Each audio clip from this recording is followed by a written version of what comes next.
Dun, dun, dun, dun, dun.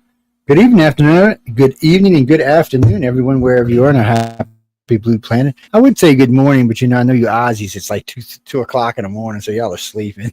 Y'all are listening. Y'all are snoring to the sound of good music out there. But I hope everyone is really having a great Saturday or Sunday, wherever you happen to be.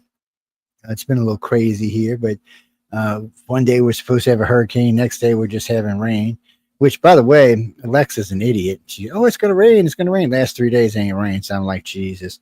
I'm throwing Alexa in the garbage because she doesn't know. Siri isn't any better either, by the way. So, people, if you've got these, and then, so this happened. They're just the messengers. But wait. So the other day we're doing a show. I got Alexa on. I got Siri in here. So I said something. Siri starts talking to me, and Alexa goes, "No, that's not true." I'm like, give me a break. So now they're going back for 5 minutes. We were live doing this. We were just, all of us were laughing because they're just having a chit chat. I'm like, so my AIs got a crush on each other, I guess. It's just ridiculous. Guys, turn your mic off on your AI so no one's listening to you when you're not using it, because it really does listen to everything you say. I mean, sometimes I'll be watching TV, and the TV will say something that sounds like Alexa. Alexa will start talking to my television, or Siri will start talking to my television. I don't have the Google. Jay's got the Google. So the other night, Jay's got his Google on, and my Siri starts talking to his Google. I don't even know what to think about that stuff. I really just have no idea what to think about. Anyway, welcome to the Authors Quill. You don't know this cute man over here? He's all handsome. Look at it. Mr. John Goodwin, yes. Oh, and while we're on that subject, before we bring in our guest, Podcast Awards, go vote. It's still open voting right now for another 2 weeks, I believe. Yeah, so it goes to the end of the month, goes the end of July. So you go to podcastawards.com, and it's the Writers of the Future podcast. And there's 4 different categories. You've got the first one, just as a top podcast, but then there's also arts, and there's education, and then there's storyteller drama. So those are the 4 categories. I would appreciate if you've listened to the podcast, it was just on a little bit ago. Take a moment and register. It's free to register. And if you voted before, you have to register newly every year, but you go to their podcastawards.com, register and vote. I very much appreciate that. I also voted for most influential male podcast. I said there's also that category too. He's the only one on the network that's got a show in this year, so you better get your asses over there and vote, people, because I'm going to be hot. Besides this thing making me have headaches all the time, don't get on my bad side, okay? Martha said she's been lonely lately, so. No. Right, Martha's been lonely. So my grandson brought me a new Martha. Really? It's not a real gun. It looks like a real gun. And it shoots like 1,000 rounds of these little water pellet thingies that you can put color in if you want. So he's running out my house the other day. I'm standing in my stable. I didn't get it for you to shoot me, big John. I said, too bad, buddy. He's cracking up. He's just sucking up because he wanted to use the boat. That's all that was. And I'm like, the boat's at the rental property, dude. Sorry, can't help you there. It's a part of the rental on the thing. I'm trying to make money without having to go to work. You know how it is, people. Technically, I'm retired. I'm not sure what that word actually means yet, but it's retired means you should be able to sit around, be on your lazy, not do anything. That shit doesn't work around here. So I do 4 days of radio, and whatever 3 days I got to go into something else. And Glenda, we'll talk about it. Ask me on the other show. No, I had a couple of rentals, and I got rid of a couple. And then, anyway, it's too much to talk about here because we actually have guests waiting to come in. So let me drop our guest in the queue right there. Oop, there's one cute-looking guest. We threw him right in there. Let me find the other one down here. Oh, wait. Boop. Oh, look, we got another cute-looking guest. Look at that. Yeah, I'm stuck on a cute word today, so y'all leave me alone. Well, Jordan, how you doing? Rob, how you doing? You got that 50% right at least. Yes, it's one of them things today. It's just one of the things. Robert, how you doing? Fred? Oh, I can call him. I'm either going to go Robert or Fred. I'll be flip-flopping all day. Jordan, how you doing? Y'all just ignore me. It's the drugs haven't kicked in yet. Give them time. So we'll start with Jordan. Jordan, how you been, man? Everybody's treating you right? Yeah, everything's been doing really well. I just got back from a vacation with friends in Michigan, which was fantastic, and now I'm working on some illustrations. So is this the room where is this your school room? or is this a different room? No, I'm back home. I have since graduated. I Oh, now shit. officially have my BFA in illustration. Thank you. Thank you. Congratulations. And Congratulations. yeah, this is my like studio space back home. Well, yeah, see, you got all kinds of stuff to hide now behind you. So It's, this is your studio. Then your bedroom is different there. So Jordan, that's your studio, and then your bedroom's a different room. No, it's the same room. Yeah, because at college it was all one and the same there as well. Yes. Man. You know, when I was young, that's how it was. And see, I got my own studio now because I bought a house and put a studio in it. But in the old days, the studio was actually in the kitchen. That's where it was until my wife threatened to kill me. That's where it was. And she's, you got to you go buy a damn house, get an extra bedroom or something. And in New Orleans, we actually had a separate studio. It was actually at the office, but that was different. But we're on the coast now, so the studio's in the house. And it's a decent sized studio, but it's I would show you, but it's kind of a mess. Part of it's John's fault. And anyway, carry on then with Robert. Hello, Robert. We got polite Robert. Hey, Jordan. So Robert's all polite and stuff. Yes, waiting for you to introduce him and welcome him. So just so everybody knows, this is the book that these two were in, and Jordan was the grand prize winner with her illustration for Robert's story. Amazing piece of art there that she created. And I've got my opposite wall there, so when I do my writing, it's there, for inspiration. That's cool. For sure. And the story was Kill Switch that Robert wrote, which was like another obviously it was a brilliant story because he's a winner in the book. But it's just amazing. I did I got a text this morning from his Leland Brewer, and he was their grand prize winner a few years ago. Then also with he was there at a convention in Ohio, Dayton, Ohio, I think, or one of those places there, with come on, John, with David Hankins, and knows in Peoria, Illinois, and they were there. I said, "Can we do an Instagram live with you?" So I said, "Well, I'll be into the office in a couple hours, so let's do it then." So we did Instagram live with a three-way, which I'd never done before, and but what's amazing is that with the contest, which this year we're breaking 1,000 winners for the first, so we're hitting that mark there. But keeping relationships like with both of you going as your careers expand and grow, it's just really, really exciting. That's what I did way back when with Kevin Anderson when he was an honorable mention. Then he finally pro'd out, and now he's like, doing all the Dune books and movies, and is one of the most successful writers. But a lot of our judges that were originally entering the contest, I see how careers grow, and so I'm really excited to follow both of you and to see how you're going to do on your stuff, Jordan. And unfortunately, you're not going to be able to make it to. You're not making it to Dragon Con, are you? No, not this year.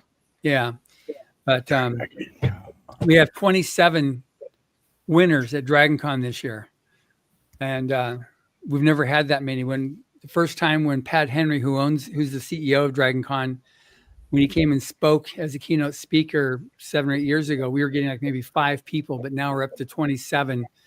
And these are actually participating. There's more than that, but the actual participating winners, and then judges on top of that. So it's pretty exciting there. And so anyway, I'm bringing a herd of press with me, so beware.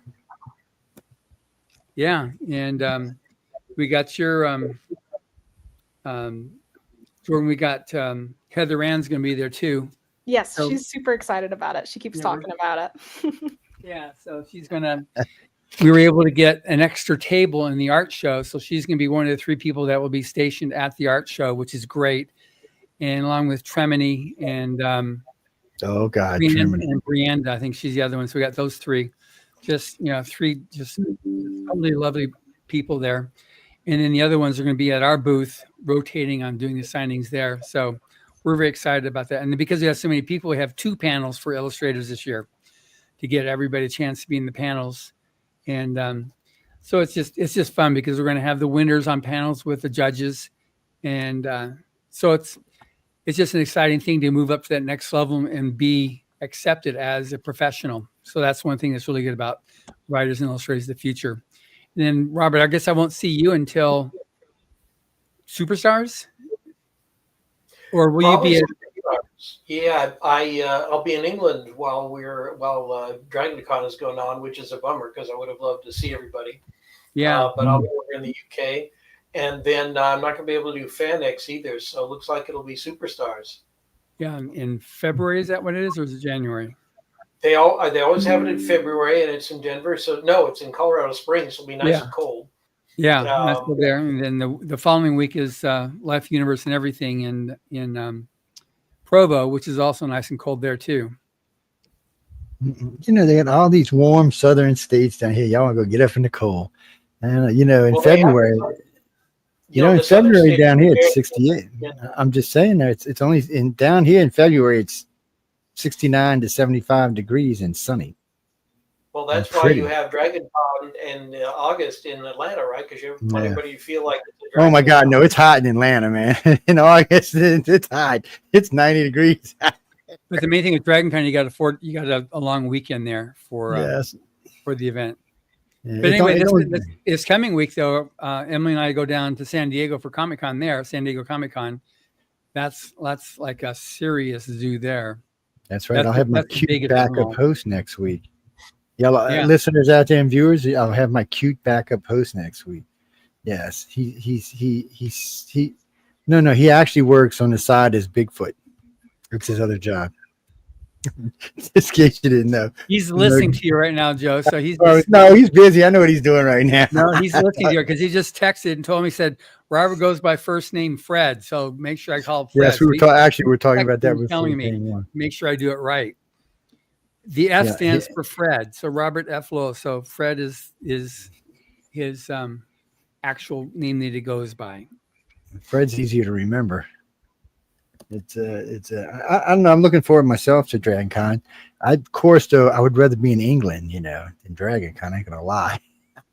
I got a lot of friends in the UK. Well, what you doing over there, Robert? Family, friends, business?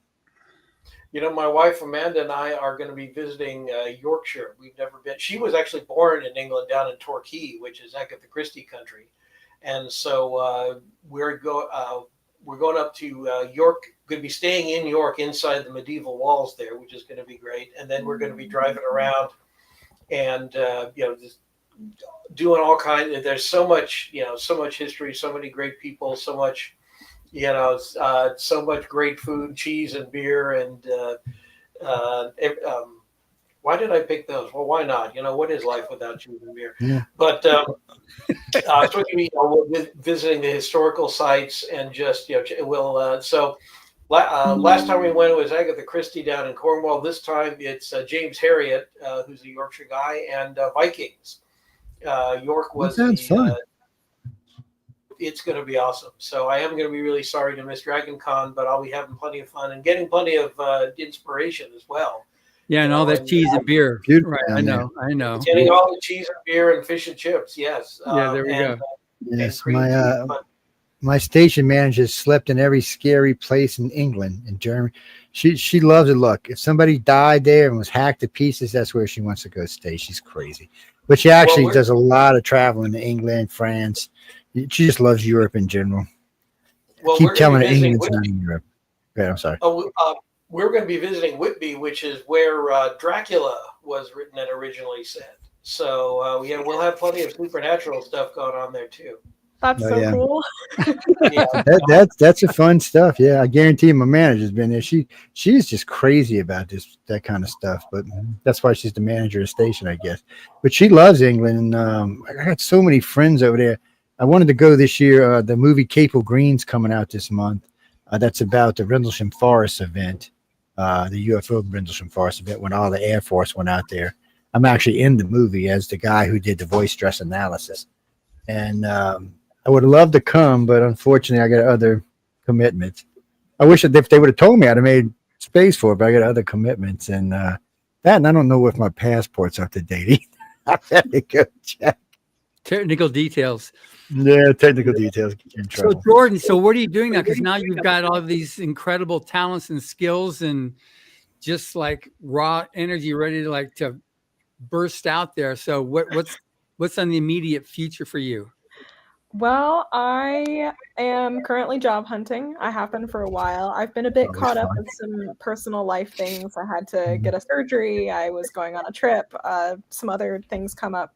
But thanks to Dave, one of the other winners, actually, he passed on a freelance opportunity to me. So I'll be doing that in the near future. I don't know if I can talk much about it. So I That's won't. fine. Don't get yourself in trouble. Man. We're used to that. Yes. You know, Yeah. you'll get as you get more and more into these big corporate stuff too. You'll be doing it's the life of NDAs, so you just kind of like do that, and then once it's done, So job hunting, normal job hunting, skill job hunting. I mean, for what you do, or you're just looking for a job in general? I know I'm being nosy, but Well, I mean, that's what the podcast is about, huh? But Yeah. still job hunting for sure. I have a list of about over 200 studios that I've been looking at, from big AAA studios down to like some small indie TTRPG studios.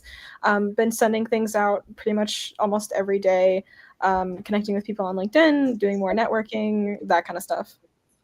got it. So anybody that's listening, stuff, if you're in need of an artist, Jordan's amazing. She was a grand prize winner this year, and while she's not necessarily the one that goes, look at me, I'm this, and this. I can be that because I'm a believer. The work that she submitted, that she won the contest with, and then what the illustrations she did for Fred's story are just amazing. What she's able to do in creating I'm just always amazed when an artist can take a two-dimensional, environment and make it 3D, because the way that she creates the depth in the stories, what she did in this scene here, and get all the different key elements of that story in there was just amazing. So if you're looking for somebody that's like a provenly good artist, Jordan definitely qualifies that. So the things that you use to that you can hear I can hear the dogs. Yes, they're Sorry. definitely. don't worry about it. Look, mine come in here every so often and do that. My Jordan's alarm got system dogs does it. that are going to make sure that whatever she paints for you will be able to be delivered in one piece. She'll protect anybody that tries to steal it because it's such great art. Anyway, so what's the formats that you paint in? What's the program? The format you do, like, what formats do you do? Oil, or do you do digital, or do you do acrylic, or? I am a mostly digital artist now, whereas I started out as It's the traditional future. college digital. I use Photoshop, which is like the industry standard. Yeah. So Yeah, I have it on somewhere on one of these computers. I don't use it because I don't know what the hell I'm doing, but still, no. But digital is the future. Yeah, Dando Santos talked, because he takes it. He'll do, several of the artists will take it. They'll do their basic thing in whatever format they like, either acrylic or paint or oil, and then they scan it or take a picture of whichever it is if it's still wet, and then from then they can go to Photoshop, because if then the client goes, I'd be better if her dress is red instead of blue, then they just go bing, and now it's red. No, you're right, blue's better. And then with Photoshop, you have the ability to do that without having to spend an immense amount of time to fix it. Yeah, Also, digital's can the way to I go. embarrass Jordan again in front of whoever that guy is? And actually in front of the world. Back at the Writers of the Future conference, I was telling Jordan that I missed no chance to embarrass her by telling her how great I thought. And I said that I have a shelf right behind my desk full of great illustrators. And so look, it's right here. So look at this. It's masterpieces of fantasy art. Frazetta, Vallejo, Cho, Michael Whalen. And I said, her work belongs in one of these volumes, because it is as good as one of these great masters of fantasy and science fiction art, many of which have been judges for the Illustrator of Future contest. That's right. So anyway, so if you're looking for somebody, then you found her, and take advantage of it. But that's why we do these shows here, to promote her as an artist, and Fred as a author. Now, you've written, obviously, your short story that was published in volume 41, Kill Switch. What else do you have that people, when they say, well, I like that, what else can I read? What else can they read? Well, I just happen to have a couple of other books here. We mentioned Fancy that. I know, it's amazing how that works. We mentioned the Life, the Universe, and Everything conference, which is a great conference for anybody who's interested in breaking into writing, illustrating, gaming. Just a terrific it is in Provo in the winter, but it's a great time to visit. And this is a charity anthology, benefit anthology for them, called Dogs Save the King. And I have a story in here about a young gnome princess who thinks she can take on the world, and you see how successful she is at that. But this is available on Amazon, and on the Hemline Press site. So that's one. And then most recently, I'm in this volume here from Raconteur Press called Magic Malfunction, which is an anthology of stories about people who don't quite get their magic rituals and spells right, and hilarious and/or deadly consequences ensue. So I have a story in here about a young lady trying to get into magic college who accidentally animates her dad's prize Corvette and has to chase it through the LA Basin to get it back. So this is Magic Malfunction. This is available on Amazon, the Raconteur site. And I'm especially proud of this one because I actually made the cover. Here, I'll show way down here, which is a big deal for an up-and-coming author. So yeah, I've got these 3 out already, and I've got a bunch of them out in front of editors now, starting to work on a longer piece.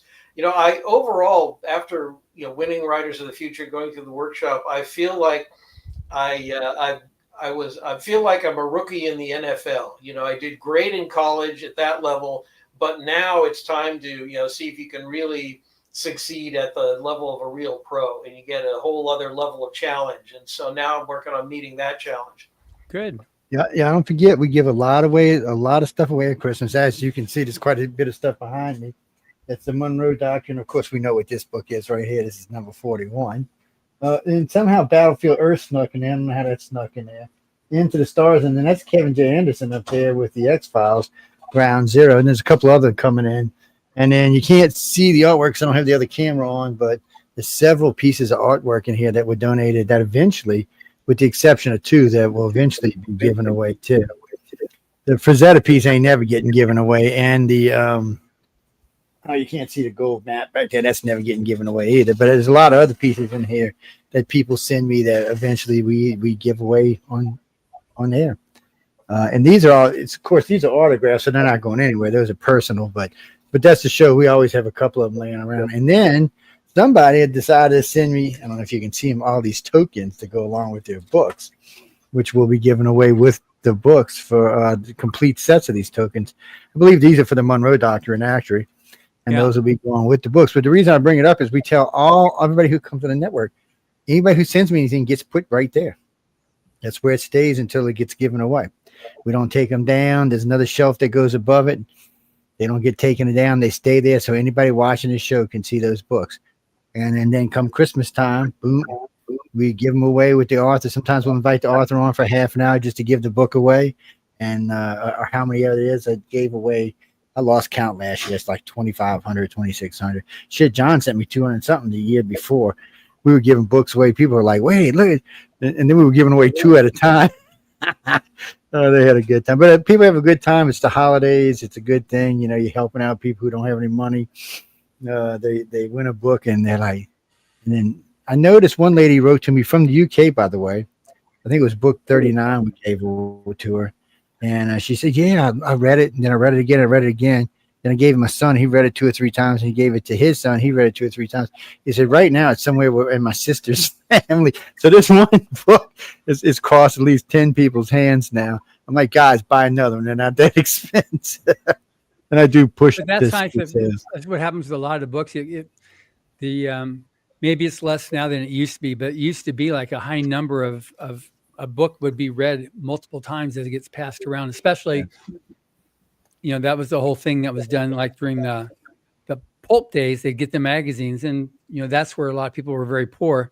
And so they'd invest, 10 cents was a lot of money back then. And so they'd buy their pulp, and then somebody else would do it, and they'd trade them, so that you buy your one and then get somebody else, you keep on trading them like that. So they get a lot of use, people reading them.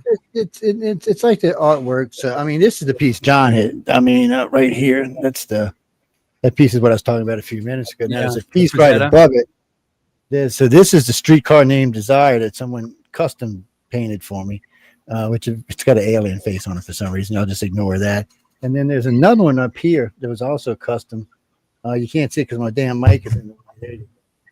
That's a stern wheeler sinking in the swamp. All of those are actually very expensive pictures. But what's nice about them is 2 of those we're going to give away. And the one you see in the streetcar one is probably $3,000 or $4,000 photo. I mean, picture is going to be given away. But we like doing it. It helps out, helps people out. And everybody's, you're going to auction. I said, no, I'd rather give it away. When we auction things, money gets involved and things got to change, and it gets too complicated when we do it that way. It's but we are having the dragon thing. I've talked to Larry Elmore, April, the dragon lady, Tom Wood, and I forgot the other one. So we got 4 of the dragon people we need 2 more, and then we're going to have a dragon contest. I'm thinking April might win, man. I was giving Larry Elmore and Tom Wood a hard time about it. I'm like, I don't know, guys. She might have y'all beat. You better straighten up. Larry's got such a good nature. He's so funny. He said, well, that's okay. That'd be good to see the student surpass the master. I was laughing. But we are looking for 2 others that want to get involved. And then those will be an auction. Not all that money goes to a charity, and we'll let them decide what charity it's going to go to. But we do that from time to time too. Just it gets people's names out there. It helps to get them out there. And one of the really nice things about when we do art is the media always picks it up. Always. It'll make ABC, NBC, CBS. It'll pretty much all the national media, most of the local media. They'll all pick it up, and it's the best, some of the best publicity you can get without having to pay for it. Yeah. Yeah, because media is expensive these days. So, yeah, for sure. Jordan, are you going to be going any other conventions or activities local? There's not a lot local. I know that Dallas has its fan con or fan expo that I'll be interested in going to at some point. I'm sure if I looked farther into it, I'd be able to find. I know there's a Alamo City Comic Con, I think, around here. But I don't have anything on the schedule at the moment. What part of the country you're in? Texas. Oh, Texas. Yep. Texas. Oh, man, I feel for you, sweet. I've been through Texas many times. They used to have something in Houston. I don't know if they do anymore because it's been a long time since I've been out there, but they used to have an art show. And oh, God, when was it? It was like a late summer. Oh, I'll ask Bob. He does a little work for him. But Texas is not, how can I say this politely? They're not the most red state in the union, and they're not the most artistic state in the union, even though they're the damn biggest state in the union except for Alaska. They're not I don't know. They tend to go out and like their other stuff better, I guess. You can always find pockets of real creative places around. I mean, here. Austin always does something. Austin is real big. There are parts of San Antonio, which is where I'm near, that are real big into the art space. But yeah, I would say that there's not a ton of really big art shows and cons. It's a shame too, because there's in Frisco, Texas, you've got the Rebel Scum Con, August 8th to 10th, and in August 15th to 17th in Fort Cavazos in Killeen, Texas, Military Hero Con. I don't even know where that is. I know. I'm with you, Jordan. I'm not got a clue. And in August 30th to 31st, Export Stadium in Arlington, Texas. The Arlington Comic Fest. So, yeah, Texas just, I don't know what it is. I mean, for what are they, 30 million people in Texas now? I thought more than that, about 33 million, 34 million.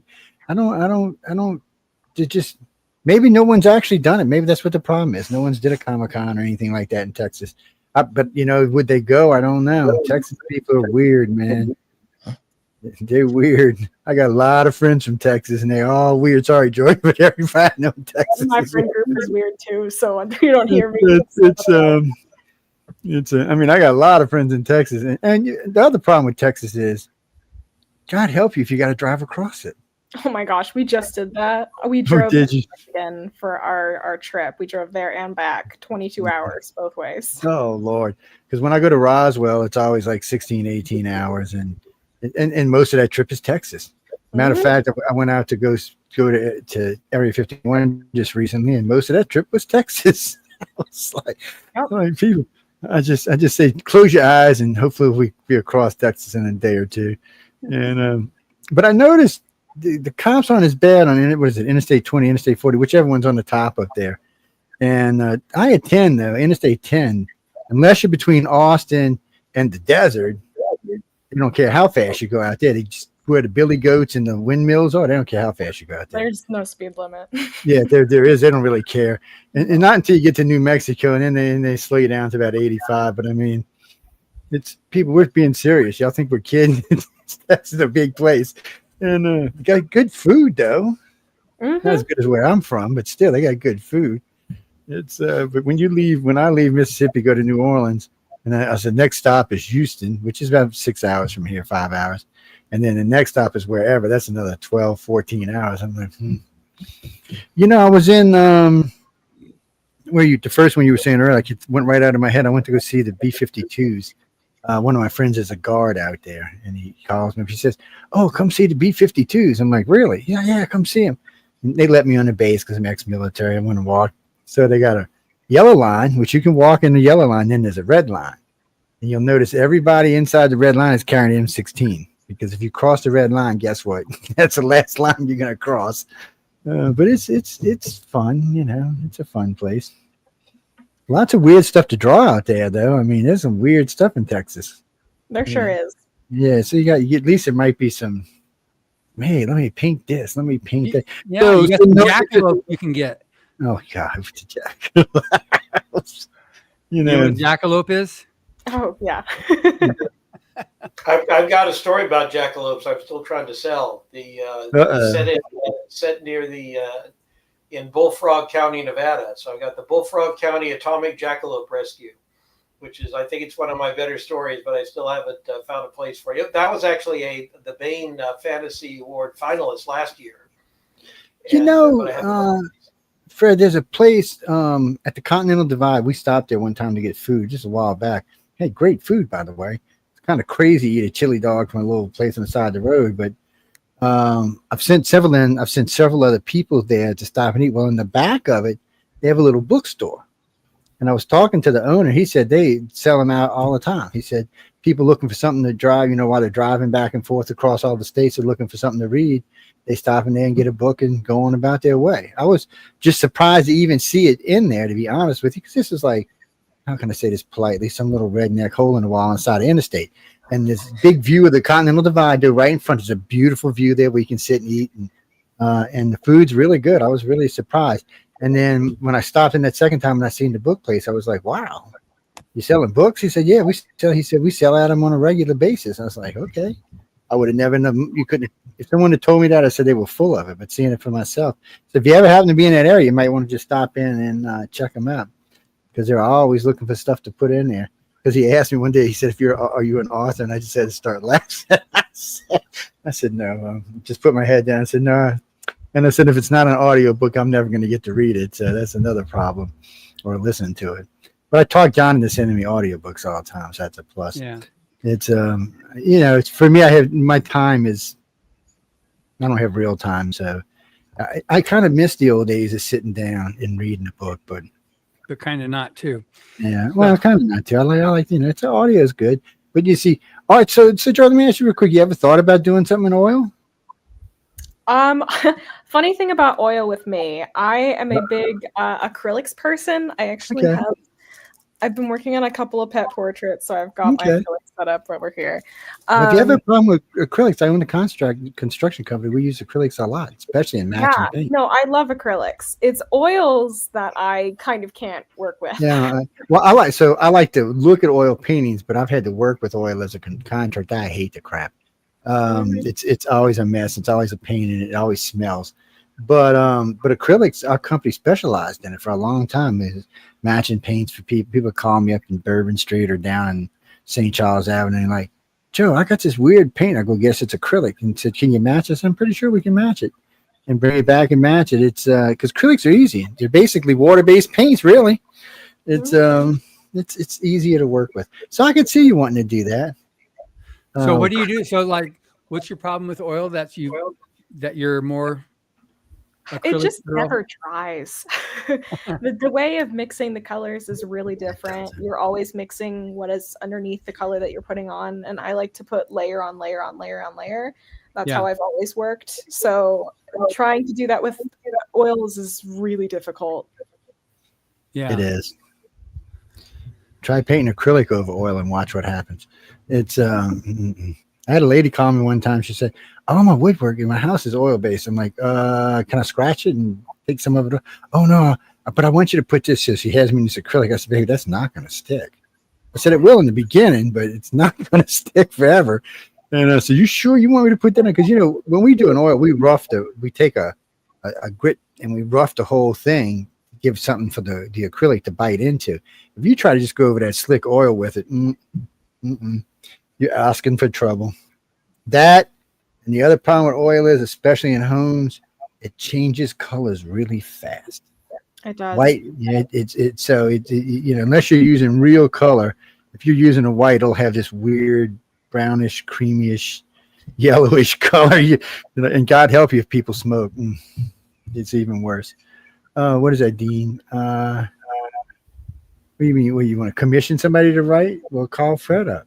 I'll get John to give you his email at the end of the show. Or we'll get him to give you an email at the end of the show. What are you talking about? Some kind of sci-fi?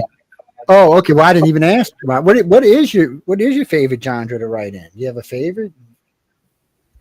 I'm experimenting with a number of them now. When I wrote my Right as the Future winner, I decided I wanted to do kind of a detective story. So I thought I would create a character who would be like Jack Reacher, except able to actually relate to people. So that one turned out pretty well. But I write in SF, I write in fantasy. I've done some alternate history. I've got a couple stories out in front of editors about alternate history. So, but all of them so far have been a speculative type genre. I might try some like a conventional mystery or historical drama. I can never figure out mysteries, though. I figure if I can't figure out a mystery, I'm probably not that good at writing them. my wife and I love mystery. We love those English mystery series, but she always figures them out, and I don't even bother. It's like, oh, okay. Well, you'll like England because they got a lot of weird stuff like that, and they think entirely different than we do. So, which is a lot of fun for me. Because I have 4 or 5 English hosts and several friends from over there, and especially when it comes to comedy, they have a whole different kind of comedy than the States do, and which is fun for me. It's not always fun for everybody, but it's fun for me.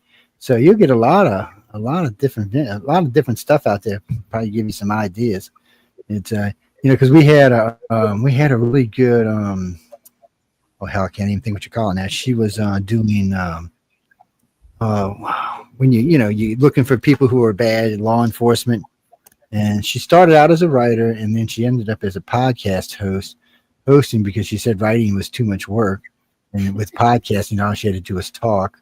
I said, a lot of people would consider the other way around. You know that, right? But that's what she does. She writes mysteries for people who may have gotten lost, but it's real time. It's stuff that's happened in real life. So she's going back and rewriting it and what she thinks happened or how it came about being. And then she does a podcast on it now. And it's a little insane, to be honest with you. I try not to look at it. Go ahead. Reading a good mystery novel is a great way to get introduced to a city or an area you're going to visit. because a good writer will do, they'll do their research and they'll, point out quirky things that, if you're a tourist or you're visiting a business, you wouldn't necessarily notice. Now, those might be places you want to avoid, but they'll tell you the good and the bad stuff and the quirky and the fun stuff, and really help you, get into them, maybe a little bit of insight into the minds of the people there. So I like to do that. I got to find a good one set in York. If anybody knows of a good mystery set in York, they have, of course, the Yorkshire is the setting for the James Herriot's novels about, of the All Creatures Great and Small series, which is a big favorite of ours too. So we're going to visit his surgery in Thirsk and do, There's a lot of good mysteries written out. I mean, there's a lot of good mysteries written in England, so you ought to find some you enjoy. Now, if you get down in London and you want to know about all the pubs, let me know. I got several friends down there that let's go pub hunting. It's funny because when you go to one of their pubs, see, for me it's a little different, but when you go to one of their pubs, it's always 150, 200 years old, stuff like that. So the only place we have like that in the United States is not far from where I live. It's the oldest pub in the United States. It's the blacksmith shop on Bourbon Street, and that's almost 300 years old compared to something in England. It's a baby. it's a newbie is what it is. I love listening to Americans talk about history, and I think the oldest one they've got that's still operating it's the Yom Trip to Jerusalem, and I think it was founded in 1175. So it's been around a little while. There'll be plenty of places in York that are maybe not quite that old, but and of course London's a wonderful, it's an amazing place. On one of my visits there, I took a Jack the Ripper walking tour. Oh shit, that should have been interesting. Yeah, that was not for the faint of heart, but it was great to see, and because it was not a great part of London then, it's really not so great now. But they'll take you through and they'll show you in as much detail as you want what actually happened to with those horrible crimes. So it's still unsolved. They've never figured out who the real killer was. Yeah. Now they say it was one of the royals, but no one really knows. No one really knows. We'll send Jordan over there and she can do sketches of each murder. Obviously, I could write a story now saying it was aliens or something. You can probably get away with that. Actually, I think Doctor Who did that one time. Actually, it sounds fun to me. So, Jordan, what's your favorite thing to paint? Do you like doing people or sceneries or fantastical things or what? I love people, like humanoids, because you can get so much emotion on the face and it's so much easier for someone to connect with it. I also I like doing facial expressions, and I really like human anatomy. Like, I just enjoy the way that it moves and everything. Yeah. I'll have to send you something. I don't think I have it on his computer. So a friend of mine who makes a lot of money doing characters, he doesn't, I don't want to call it quite cartoonish. It's kind of cartoonish, but it's kind of real at the same time. He's been doing these for a while. In the beginning, he used to just do them for a donation. Now he's charging almost $500 a shot, and it doesn't take him long to do them. He's done several of me. They're floating around. I'll have to get them. There's some on my website, but they're floating in my other computer, and they're funny as hell to be honest. Are these on the street there by the Riverwalk? Is that what it is there in? Well, we lost Jordan for a second. Oh, there he is. He got disconnected. We said Jordan. We lost Robert. I was like, I'm still here. No, his brain went right out of it. No, because I've always liked people who can do characters. The guy that does the caricatures, is that the guy that you're talking about that's on the Riverwalk? That gets $500? Oh no, they got them down there too. No, this is a guy who's on the internet. I met him a long time ago. And somebody, I do a lot of alien stuff. So somebody had sent him that I was running iCar. So he had sent me a picture of me with the iCar hat on and a little gray alien on the side of me walking along. And it was donated to me along with a couple of other ones because he knew I was going to put them on the websites. But he's really good at faces, and he's really good at faces with a little bit of comedy to him too. I don't know how the hell he does it. And Jordan, I bet you'd be good at him. He makes a lot of money. Now, what John was talking about in the French Quarter in New Orleans, right in front of the church, right in front of St. Louis Cathedral. There are people out there painting portraits or anything for that matter. They'll paint like the cathedral or different scenes in New Orleans. There's no picture out there less than $500 now.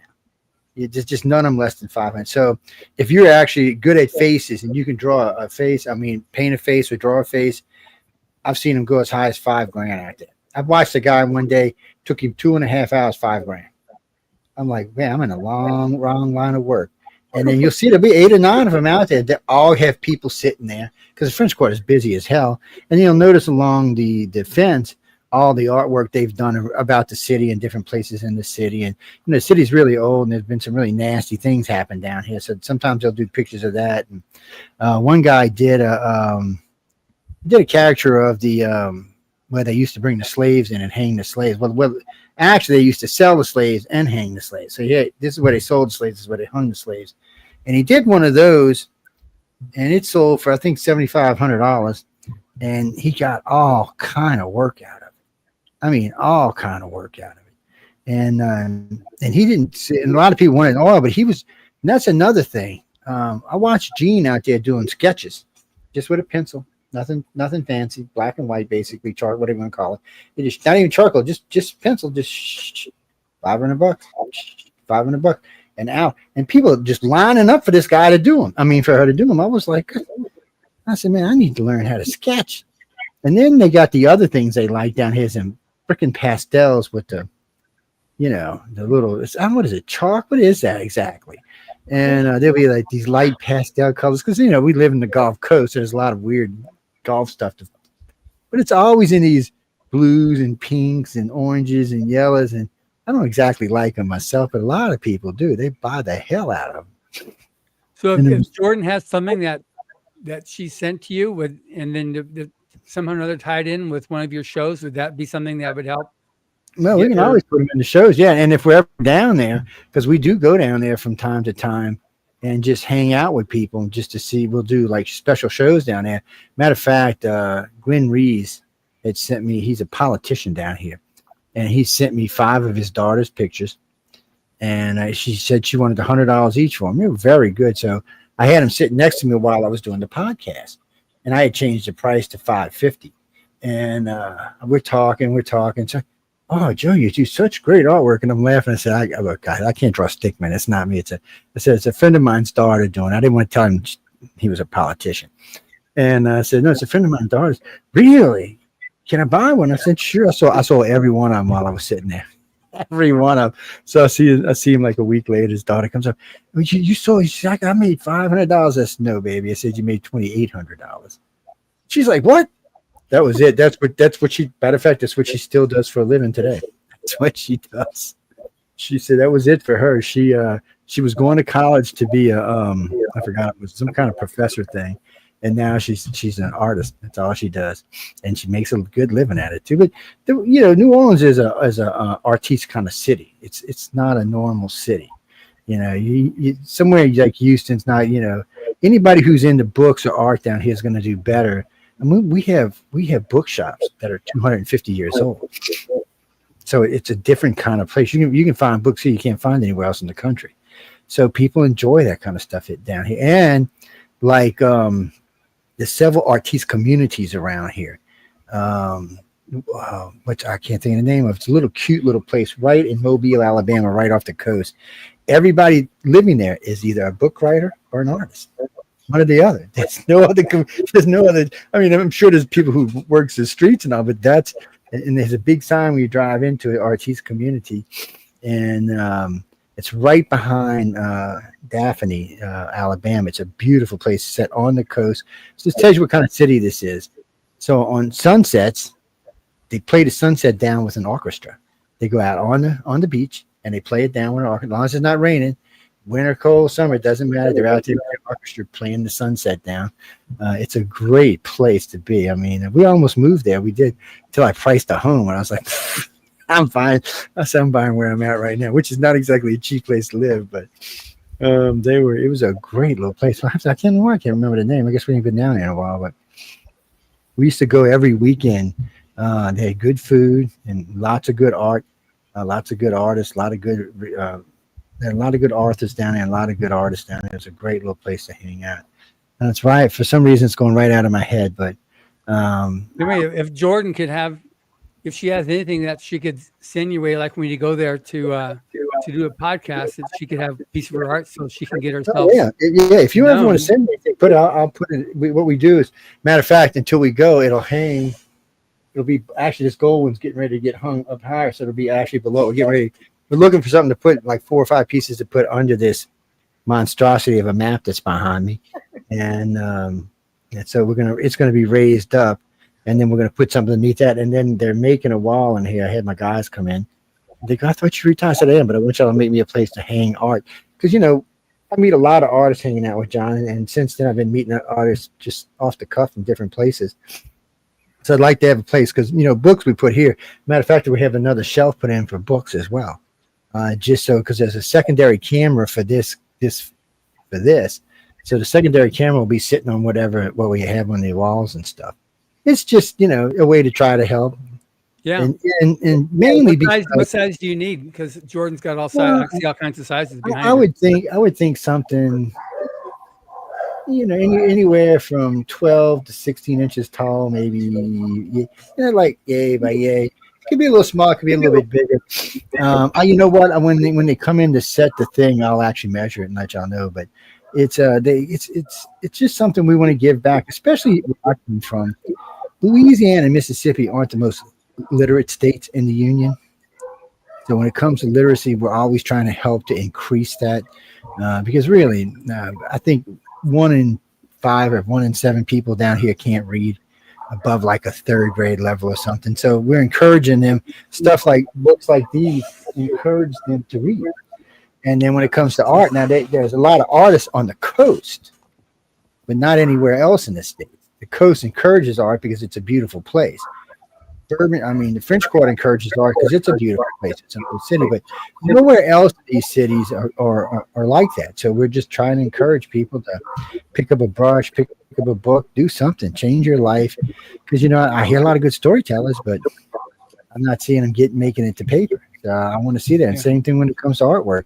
I watched a guy a couple of weeks ago. We were some little place in, how can I say this nicely, bum somewhere, Alabama.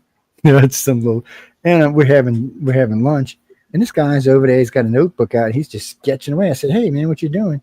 He showing me his artwork, and I said, "Do you sell?" "Oh no, it's just for me. It's not good enough to sell." So I gave him the writersoffuture.com address. I said, "Well, look, go over there, read." I said, "I'm telling you, you're good enough to get in." I said, "You might not win first time, but look, dude, you got some pretty good artwork here." I said, "You keep trying." Then I told him about Echo, because Echo hosts a show on the network, and since then he's written to me and was telling me how great the show is. I'm like, well, yeah, you'll learn a lot. But it's really, we want to see people. First off, we want to see y'all make money, and we want to see other people get involved. Because I know how it is. I like making money. I'm not going to lie. Somebody said, "Well, you're retired. You don't like making money." I said, "Told you that." I said, "I'm always trying to make money somewhere." Unfortunately, it's not like the old days when you didn't have to have money to live. Today, you have to have the stuff. There's no bartering going on these days, but so you got to have it. And the other thing they have down there is they have these huge flea markets. I have never seen this anywhere in the United States. These things are massive, air conditioned, no less. They are big. We're talking 50, 80,000 square feet, 100,000 square feet. And they have everything you can think of in these things, from artwork to books to old stuff, new stuff. I mean, it's insane how much stuff they put in these things. And what's great about them is you don't have to be there. You tag your work, you put the number on the back of it. The people up front get it. And when someone comes up with your piece, it already has how much it's going to cost. They have it written down, and they just pay them the money, and then they send you the check. They do it with artists, they do it with authors, they do it all kind of people. It's just another way for them people to make money, but to help out as well. Because I worked with 2 of the groups. I don't have many books right now. I think we've only got like 100 in the house right now, but I help out with them when I can. I'm like, look, get these people's names out there. Some of the people who send me books don't need no money, like Tom, like other people I know, but because they rich. But some of them are just starting out. Same thing with all I was picking on Echo just recently. I said, I don't need no work from you, Echo. You're a millionaire. Leave me alone. So She's Joe, like, we got two great guests here. So so Fred, this is your second career now, right? Basically, third career, fifth career, Third, yeah. her career. third career. So what do you envision happening now with your career as a writer? What's your end game on this? You know, I'm of two minds of it. So at first, what I really want to achieve by writing is I want to build an IP that I can pass on to my kids and grandkids and get so that they can get some enjoyment out of it, have a good body of work and a setting and characters and themes that will, last a while. That's my artistic goal. That's what really motivates me to put stories together and to put all the work in for writing. I do, I enjoy it, but am I doing it because I'm going to expect to become the next J.K. Rowling? I mean, yeah, that'd be awesome, but I don't think I'm going to have an Andy Weir like career where you're going to see now. Of course, it'd be wonderful if my book started popping up in airport bookstores and all of that. But so that's my artistic goal is to create a unique universe in which people live out the stories that I want to tell. On the business side, I've been struggling with finding what they call a SMART goal. What they call it that, let's see, SMART stands for, what's the S in SMART? You guys are business people. What's the S in SMART stand for? Specific, measurable, achievable, something that begins with R and time bound. Okay, they say you got to have that's a SMART goal. And I'm struggling to find what is a SMART goal for my SMART goal is the goals you set up that you strive to get. Can be any goals. Right. It's got to be something that you personally really want. Right, but it's also the SMART comes in. It's got to be something that you're going to be able to. It's got something you can achieve, right? So if I'm going to say, well, I'm going to go to Mars. Okay, well, that's a great goal. Maybe Elon Musk can do it. That's something, personally, I'm not going to, not going to. I expected, by the way, when I was Jordan's age, that I would have been in space several times by now. Yeah, you know what? So did I. So don't feel bad. Yeah. See, when I grew up during the space race, right? I remember running when the men landed on the moon, Apollo 11. I was like 6 years old. I ran out and I looked at the moon because I wanted to see him moving around up there. But so that's, I followed all the space law, so I expect, and of course, with my science fiction reading and you getting into all of that, I expected that, it would be pretty much lots of people would have the chance and we'd be doing everything in space by now. It hasn't worked out. Give crazy Elon a chance. He's going to get us to Mars. Well, maybe he will, but but the point is, that's not something I could do. That's an achievable goal by myself. That's the business side. The artistic side, you dream as big as I want. On the business side, I got to think of, okay, what's going to be, what's the best way to get my stuff out there and make it a paying career. Because I've been getting some nice money from what I've been sold here, but other things I sell and I go, I bet Lee Brackett got paid this exact amount in 1940, like when they did something, and back when $17 for you could what L. Ron Hubbard could make a living, right, selling stories for like $25 each. We can't do that anymore. So that's something I'll develop, and that's as by. Some other great thing about writers of the future and illustrators of the future is they give you career advice, not just in the artistic side, but to get you thinking and planning on the business side as well. So I'm still, I'm still a rookie here in the NFL, right? So I'm still working on that. So I got a question for you. When you're pricing out a book, and Jordan, this goes for you too. When you're pricing out a piece of artwork, when you're pricing out a book, when do you go, okay, this might be too much? Do you ever hit a point where when you're looking at your book and you say, okay, oh no, this isn't going to sell for this price? So my first answer is, let me get back to you if I start self-publishing. You know, I'm that's one of the options that I'm looking into, and that's something that Mark Leslie Lefebvre, for example, went over in the Writers of the Future workshop, because he was really a pioneer in science fiction self-publishing. So he does all that, which is great. Yeah. Or I might I'm going to try the route as well. And there are a lot of up and coming presses that do different revenue models, and I'm looking at some of those as well. So, but the shorter answer is, it's fairly easy to go. You can go on to get price data on what's comparable to what you're selling. I think the biggest danger, though, for someone who's up and coming is you actually underprice your work. You do. And that's the reason I brought that up. People think it's not worth anything. So it's So how have you dealt with that, Jordan? Because that's something that we've gone over quite a bit over the years with the Illustrator winners, and Echo's very keen on that. And even when Brittany Jackson, when she called me and when she got her first contract that became the Parker Looks Up, the Obama painting thing that she did, it's like, is this for real? And is this the right amount of money and stuff like that? How have you been dealing with that? So I am also in the figuring it out stage. I think it's extremely common, and for artists around my age, just getting into the industry, just figuring out what they can charge for the abilities that they have now, maybe just out of college, or having the amount of experience that we do now. Like, what do we charge at our experience level? I find myself wanting to charge much less than what, say, my mother, who is much better at this than I am, says that I am worth. I know you're a very talented artist. Well, thank you. But anytime, or sometimes whenever I share what it is that I'm going to charge with someone, they take a look at how young I am and they kind of are skeptical about it. And I understand that, because that's how my brain works with it as well. But battling that is a very difficult point in my... We'll send you a fake beard and stuff. The reason I brought this up... One solution that, though, which you mentioned with Mom,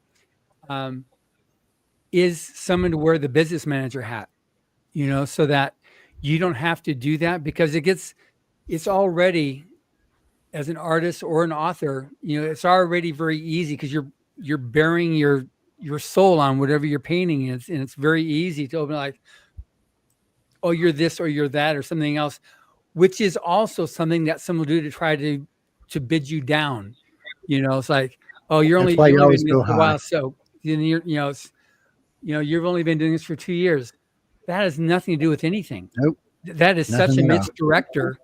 The fact is, you've got quality art there, and so having a business manager that doesn't buy into that.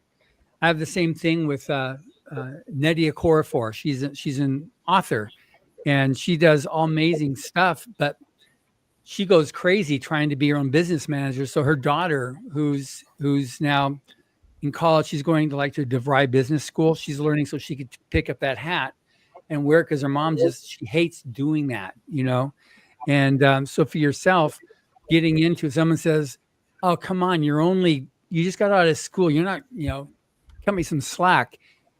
Again, that has nothing to do with anything. That's somebody else trying to whittle you down, either introvert you or make you feel less than what you are. And so a business manager can bypass that. Yep. But I know your feelings, because when I first started my construction company, I used to get a lot of work, because I was really cheap and bid really low. And then I remember this old contractor one day, I did a job for him. He comes in and he said, Joe, what are you, stupid? He said, you could have got 4 or 5 times what you charged me. So he said, this is what I want you to do from now on. He said, whatever you think your bid is, I want you to double it. He said, then I want you to add another 20% in for arguing. And you know what? He was right. I make way more money from that piece of advice. So, if I'd went by my own standards, Katrina, I wouldn't have made any money. I'd have made a couple $100,000. But because I went by what he taught me, I tripled that. And you always get people arguing wrong. That's the best part. You can give anybody, especially if you're an artist, you can say, okay, I want $2,000, and they can argue you down to whatever you think is fair or where you want it to stop. But the fact that they take the time to argue with you about getting the price down means they want the piece of art. The same thing with authors. it's a point. We all want to sell ourselves cheap, especially when we're just starting out doing this. And I didn't realize how bad I was hurting myself in the beginning, and I was. And, these days I know better. If I was to bid a job today, it would be much, much higher than I would have bid it when I was younger. But I understand how the field works now. So with y'all, it's the same thing. If you think this is your price, don't worry about what you see on the internet, because it doesn't matter what's on the internet. That's just for them to get a general consensus. It's your own worth that you're selling. And I'm going to tell you something about people. If you're too cheap, they're not going to want your product. Well, just because they think there's something wrong with it. For short fiction, for short works, we authors have it. I was about to say easy, but it's not, because there is kind of a global standard rate, which is set, which is declared by the Science Fiction and Fantasy Writers Association, which is a stunning 8 cents per word. Is considered a pro rate. Yeah, I like Jordan's expression on that. It's like, yeah, are you going to make a living doing that? Yeah. You probably no, you're not. But so, and let me just add another. I tell in the Writers of the Future program at every chance I get. One of the most useful pieces of business advice we got was from Tim Powers at that workshop, because one of the questions as an author faces is, if you're trying to sell novels, with novels, the sky is the limit. That's where the real money is. But one of the questions is, do you need an agent? Because getting an agent is kind of like getting a loan, right? You can't get one unless you don't need one. But what Tim said was, what you wanted the time you need an agent is when you have an unsigned contract from a publisher, because there you can go and say, hey, this person, this outfit wants to pay for this book. Okay, now if you, agent, can negotiate upwards, you get your percentage of that, and I don't have to directly deal with the money side of negotiation side of it, and I can hire some hired gun to get that part done. But that's the time you do. Now, can you get one before? Maybe you can. But that's one of the big questions we face. But so I know when I get to that point, then I know, I'll need an agent. Will I get one beforehand? We'll see. My strategy now is to get some works out there unagented. And then we see a lot of authors building a career this way. You sell some things unagented. Then when you got a proven record, then you can go to a publisher and say, okay, you go to an agent and say, okay, yeah, I've got these out here. Here's interest from publishers. Get me paid. Give me the big money. So the reason I asked is because that's another thing is, how many everyday people do you think knows what an average price for a word is on a book? 0. So they don't know. So that's you selling yourself at 8 cents a word. I don't know. I do know because of John and them, but the average person you're going to meet ain't going to have a clue. They're just not going to know. And if they think it's worth $10 or $20 or $50, they're going to buy it. I watch them do this. When you go, there's over 3 million books published a year. So that's the other thing that you're running into is what will the traffic bear? So if you go to Amazon and you say, okay, this is a really good book, I'm going to charge $50 for it, and someone else who's a big name is going to do Kindle Unlimited, which means it's 0, and they're paying because they've signed up for a Kindle program, and then Kindle is paying out based on the number of pages read in that book. So those things that you've got right there, Joe, from the author has the little badges and medallions. Mm-hmm. He's all Kindle Unlimited. So all of his stuff is that. But so that's, as an author, you're dealing with that. So that's a matter of how much demand can you create to sell as many books as possible. And by doing self-publish, you can get 80 to 90% of what your income is versus going through a traditional, which is going to be like 10 to 15%. Yeah. And so it's just how much you're willing to do the work versus not. Whereas on the other side, you got Jordan and artists. It is a matter of selling yourself and being in a position where having someone else, because the thing is too, if someone looks at, okay, so Jordan, people will post online. Okay, good. So you have on your page. You say, okay, good. Here's this stuff here, and it sells for $150 for my prints. Well, that's how much you're going to start getting, So you got to watch that too when you start selling your stuff. So if you have prints and then you have the original stuff. So if your original stuff is $3,000 to $5,000, provided you've sold something, then that's what you can do. But people will look at people. What else? What have others paid? I'm going to tell you something, Jordan. An artist just recently showed me. I'm not going to say who it is. So she's pretty famous nowadays, and but she's. I shouldn't tell you this. So she went on her website, put up some really pretty artwork, and then she put sold. She hadn't sold any of them, by the way. Now, once she put that sold on there, within 3 weeks, she sold 6 more pieces at that price range, which was $3,000 a piece. So what I tell, same thing. What I say is, as I said, first off, always feel confident in yourself, because if you don't, people like me will pick that up, and I'll know to haggle you down. But if you go in and you do a group of stuff, like, okay, I'm gonna put these in here for this price, these in here for this price, these in here for this price, and this gives you a range. And I do this myself as a contractor. I put a range of pricing in for different things that people want. Like when we handle maintenance in apartments, we'll say you get this for $500, you'll get this for $1,500, you'll get this for $3,500. Well, almost everybody takes the $3,500 because it's really like an overdue for the whole place, and that's what they want. And they think that's a cheap price, and we're making a buttload of money because they can do it one day and cost me $300, and I make how much? $3,200 for one day's work. So just give yourself, feel confident. You both are good at what you do. Don't let anybody push you down or think you're not, because you're good at it. You wouldn't have won if you weren't. Right. Have you thought about that, Jordan, as a strategy? What? There's ways to cheat. By posting what you think you should get for it, or what your mom says you should get, and then posting some of them as sold, because you're obviously not going to do that. You'll get all giggly and like. She's already flustered, like she's turning red. So, but is that something that, as a strategy, does that make sense to you? Because you're obviously your stuff is good enough, but you need to get so people know that you're like something that's worthwhile. Yeah, it's very coincidental that we're talking about this, considering I'm looking into like opening Etsy shops and just stuff online, because I can't always get somewhere physical. So I've been thinking about doing that and making work for that. For sure. So maybe that's going to be my smart goal financially, is that I'll know I have success. I want to get to be able to sell as much so I can afford Jordan to do the cover. That'll be my smart goal.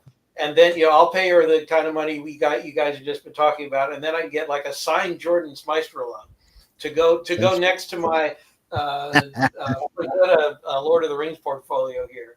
And then, that get the place of honor there. And that'll be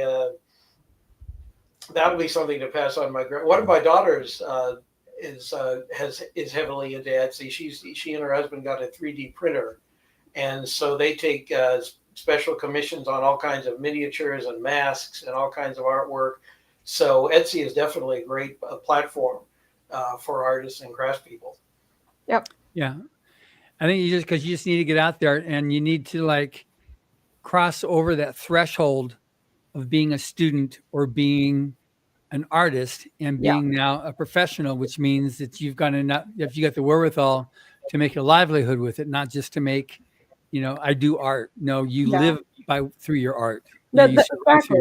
That's been a really interesting sort of like transitional space for me right now, is going from being a student who is learning my craft, and I do art. Oh, now I'm an illustrator, but I don't think of myself so much as a professional, to now I'm graduated and I'm looking for jobs. Okay, now I'm a professional all of a sudden. It's been very strange for sure. Yeah. You've also got the judges that you were working with there too. I don't know if you maintain or just, also reach out to them, like Tom Wood. I don't know if he needs help on the stuff that he does, because he's just like up to his eyeballs and all kinds of stuff. He's always doing something. Yeah, I've been able to speak with Irvin Rodriguez. Good. Rodriguez. We had a very long, several-hour conversation, which was fantastic. And then I've been able to speak with Echo a couple of times. So it's been, I've been enjoying being able to reach out to people who are already in the industry. Echo's here every Saturday. Yeah. But you've got lots of art already. You can start posting stuff and selling it. You know, you got plenty of stuff, you know, and say, but I love this. Okay, paint another one. You know, Well, if somebody since wants to they're buy it, digital, I sell have it the to them. luxury of not letting go of the original. What's that? Since they're digital, I have the luxury of not letting go of the original. Oh, Yes. right. And Until you start working in oil, right? Yeah. Well, you mean, you know, stuff you can mass produce, stuff you can do lots of, and stuff there's only one of. Yeah. So to put in perspective, there was and I've told the story a million times. Larry Hass, who does Mardi Gras posters, he used to do Mardi Gras posters down here. He did 10 of them for 10 years. I forgot what he ended up with. This ungodly amount of money, $40-50 million. It's so his first one he only got 20% of, because he was a new artist, and he got 20% of the sales. The poster sold about 5 million first time out. Second poster with the devil and the angel. There was the devil in the middle and the angel on one side and the female devil on the other side. It sold 14 million posters. He got 50% of that, and they were selling for $30 a poster. To give you an idea how much money this man made. So anyway, long story short, I was in a museum one day, old place in the court, and I walked in and I found this poster, this picture. It was about 7 foot tall, about 3.5 foot wide, and it's all dusty and rinky dinky. And I told the guy I wanted it because it was the original art, the original oil of the picture I just told you about. And Larry had passed away since then. And I said, well, I just want. He said, well, you can have it for $750. I'm like, really? So I brought it home, had it cleaned up, and put it on auction. I forgot what it sold for, like $35,000. So it was it was one of those quick fans. See, whoever sold me this ugly thing, they knew how to trick somebody. What's your dog's name? So that's Lola there. Oh, she's She cute. is Princess Fiona's slave dog. The real Princess Fiona's running around here. I got 2 Chihuahuas, and I'm amazed at being this quiet. But really and truly, don't ever sell yourself short. I did that for a long time, for almost a decade. There was a lot more money I could have made, but I was just selling. I was just trying to get the job, and that's what it was. And I still remember this old guy when he told me this. I felt like a dumbass. He sat me down. He said, "No, let me explain to you how business really works." He said, "The cheaper you are, the less." He said, "The cheaper you are, the less rich people want to mess with you." He said, "If you're not expensive, they don't even want to look at you." And he's right, because all my other customers since then are all very wealthy, and I tripled my prices for them, and they still think I was cheap. That's the best part. I tripled them, and they thought I was cheap. It's crazy to try and think about that, because I've never experienced that type of wealth, and neither have a ton of other people. So Well, I haven't either. Look, when I started out, I was like poorer than my dog is, man. I was just dirt poor. And I came from a wealthy family, but my dad died when I was young, and I was poor. I went in the military and did all kind of stupid stuff. And then when I got out, I was lucky I could eat a peanut butter and jelly sandwich once a day. So the thing of it is, and then I got into contracting. First, I started painting for somebody else, and I got my own little company. And then, I was tired of busting. This old guy said, "No, Joe, you're doing it wrong." He walked me through it, and Katrina was 1.2 million right off the bat. Wasn't even a work. And then since then, a couple of others, but unfortunately, I like to spend money, so I'm bad about that. Even my wife, I just like to spend it, but it's the biggest part of the only really big piece of advice I can tell you is don't sell your own self short. That's what I did. It's what most people do. They think, oh no, I'm young, I'm dumb, I shouldn't be asking for that bullshit. Some of the best artists in the world sold their biggest pieces of art before they were 20. And so don't sell yourself short. I mean, some of the millionaires in this country, some millionaires for artists were very young when they sold their books. It's all what you can get is what it comes down to. And that's why I always test the waters now. And I'll test them seriously. I'm like, see, like you could do a piece of acrylic art, something that really looks nice, get a couple of opinions, just make sure it looks really pretty. Don't ever ask your mom or your daddy about it, but ask other people. Mom, dad, and friends, leave them out. Get opinions. Not that it doesn't matter, but it's best to get opinions outside of family lines especially when you're going up for sale, and then double or triple the price. And if it doesn't sell, well, you can always come down, or you never know. Somebody's just look at April. She's selling $8,000 a piece, man. I know she's doing very well for herself. You need to share some of that wealth, girl.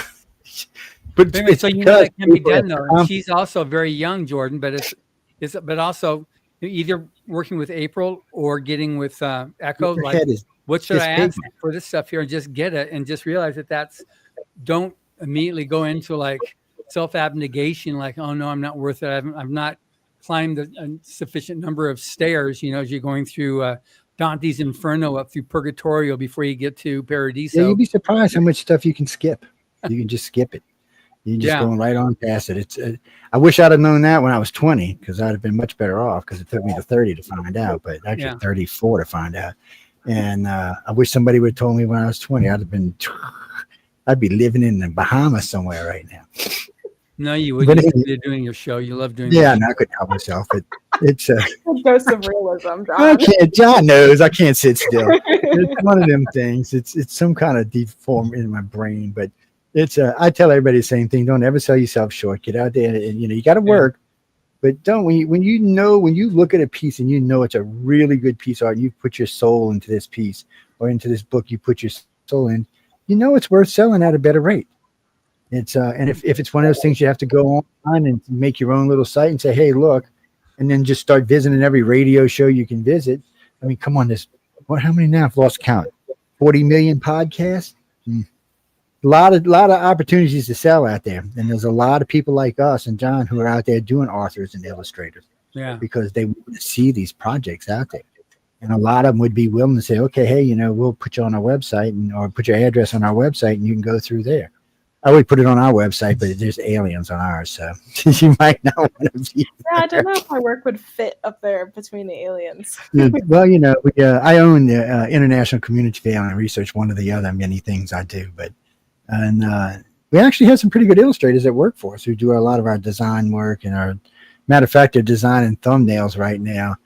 YouTube wants these 1x1 thumbnails, which is, I'm like, what the hell is that? So I got one of them it's the vampire walking with the UPRN logo in their hand, biting into it and blood pouring out of it. Just weird stuff like that.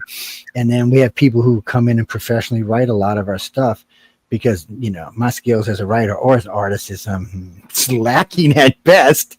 And so they come in and do a lot of the stuff for us.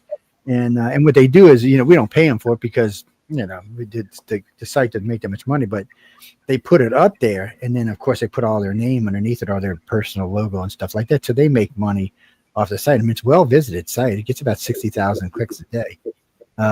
So it's one of those sites that people get to see your stuff. And the UPRN site, we do put people's names and stuff up on the UPRN site, but that site's weird.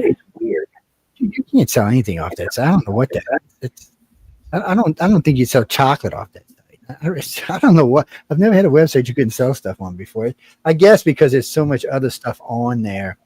There's so many pro shows on there and shows you can go listen to or watch, and there's a lot of that kind of stuff on there. So they do it.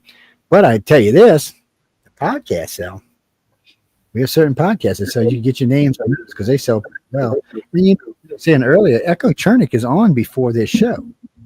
She comes on after John and before me. So if you ever need just steal a little piece of advice, stop in and say, hey, Echo, remember me? Have some? She'd love it because that's how she is. She loves that kind of stuff. I know. I miss her and laugh so much. Yeah. I really do miss talking to all of the judges and doing the lobby cons after the day and all that. It was. And sometimes Lazarus is, he sits in for her from time to time. The only time she gets nervous is when she sees me popping at the bottom of the screen. Joe, what do you want? That's enough. I'm just coming to listen to you. Joe, what do you want? all the hosts are like that. They because I don't produce anymore, so when they see my little ugly face pop in down here, they get nervous. But really, there's lots of ways to make money, and just get out there and do it. I watch authors sit out next to the table, the tarot readers, and selling their books at night to the people who just got their cards read. Are walking over, and the guy's got a little rack of stories right there.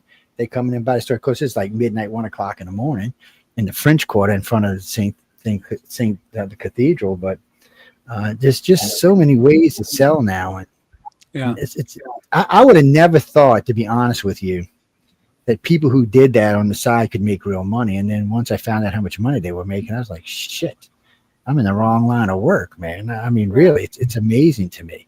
But where the people are. And it amazed me how much skill they got out there, and that's what they're doing.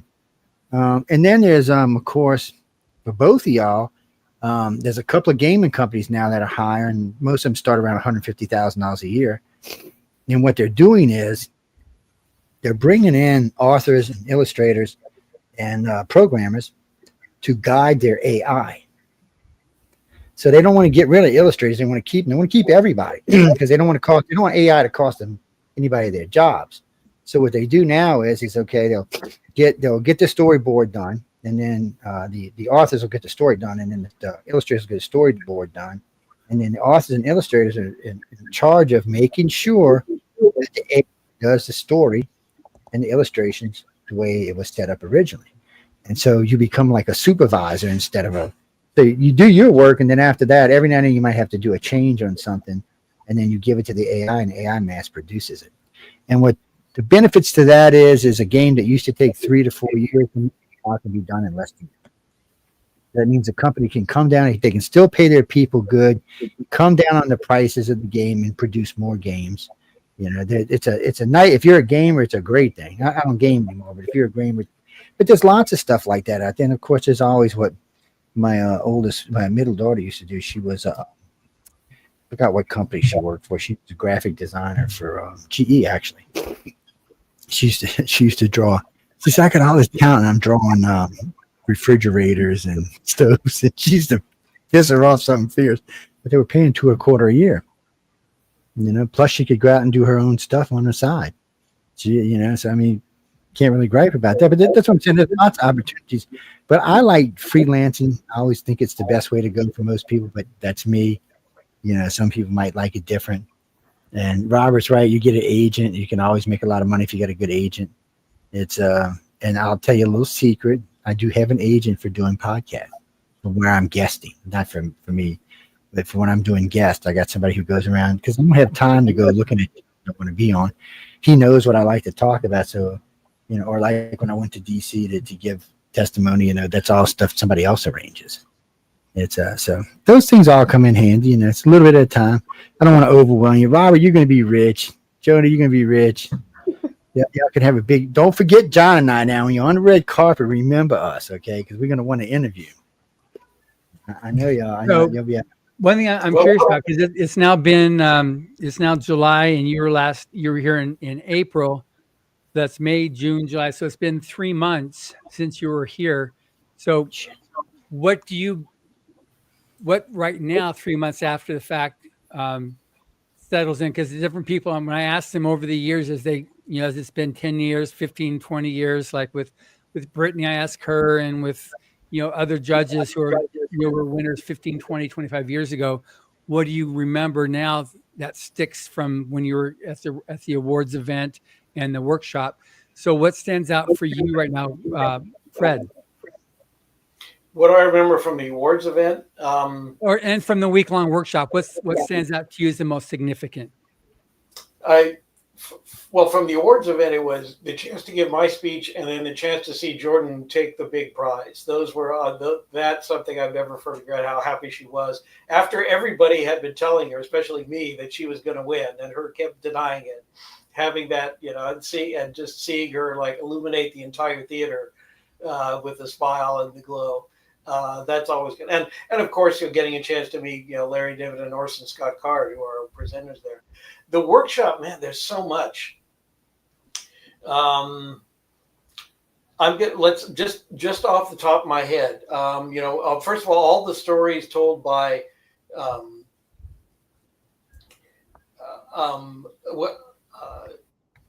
heck, I hate it when this happens. All the stories told by the successful authors who was there. All the the winners. All the previous winners and all the all the presenters. Just saying and sharing their experience of being an author. Hanging out with Tim Powers in the little. Let's see, it was like a sandwich pizza ice cream place, across the road for the building, and just, hanging out with everybody there. Nina Karini Hoffman's impromptu writing workshop. That was a big highlight of the workshop for me. The pressure of the 24-hour story. Not something I'd like to experience again unless people pay me a lot of money to do it. But if somebody says, "Hey, I got I need this within 24 hours," okay, well, I can give you something now. Well, now you know you can do it. Exactly. Yeah. Interviewing Spider-Man, going out in the on the person on the street interviews. So just so much for there. But and as I mentioned before, seeing some of the authors that I grew up reading that fired my imagination to become an author, and just for a few minutes, just to get to talk to Larry Niven and all the and Jody Lynn and all of the folks there. So I know that's something I'm going to take with me forever. Good. Yeah. What was the book that you read from Hubbard? That I read. Oh, that was To the Stars.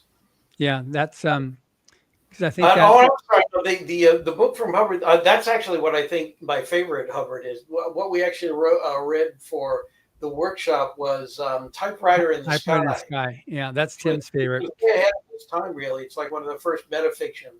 Yeah, and it's really funny as well. Yeah, it was. It's, a lot of those names in the bar scenes and stuff like that, those were his pen names, because he had 15 pen names. So a lot of those, like Winchester, Remington, Colt, and Kurt Von Rocken that he met at the bar, those were his other pen names that he wrote under. He had several of them. But that was a parody stuff. It was definitely spoofing, the hack writers, Horace Hackett, and that was, which Mike Resnick. I don't know if you ever knew him or not. He passed away a few years ago. He was one of our judges, and he's won more Hugos than any other author. But he loved Hubbard, and that was his favorite story. But that's also Tim Power's favorite story, so that's why we picked that one there. But yeah, it's good. And then we use that also for making some of the exercises that the illustrators had, because you don't have a 24-hour story, but you had other things that you do. So then the question to you then, Jordan, now 3 months later, what stands out for you as the most significant 3 months later? Well, I think my answer is and always will be the people. I want to desperately keep in contact with all these people. We have a big group chat. We talk all the time. They're just fantastic, and they're all doing different things, and it's just fun to be able to bounce off of each other. Like, what are you working on right now? And being able to just have these people that you have this shared experience with. Yeah. But also just being able to go and visit Rob's studio was the coolest thing ever. Doing the thumbnails, like just surrounded by people, was just really nice. All of you working on the same story. The one of the really big things was doing the reference photo workshop. We keep sharing around those photos of each other constantly, because we're like, these are so funny, but they're also so good, and we had so much fun. So honestly, on my way back, on my flight back from LA, I had written everything down that I could remember in a tiny little notebook, because I did not want to forget anything. So it's all written down somewhere in a very long-winded diary entry. That's great. Yeah, that's the main thing about it too, is like when Hubbard created the contest in '83, there was one of our founding judges, Robert Silverberg, said, this is awesome, this would be great if it lasts for 5 years, that'd be great. And then he said, this lasts for 10 years, that'd be great. And so when he did the essay for year 25, he was still going on saying how it was like just amazing. Nobody would have thought it would have done this, and now we're in year 42, and I just welcomed Slovakia as the 52nd country with a winner. We have an illustrator from there, and it's amazing how it just grows. It's getting more and more international. And each year, every quarter, there's more and more entries. We get thousands of entries in every quarter, and it's how it's grown and become that.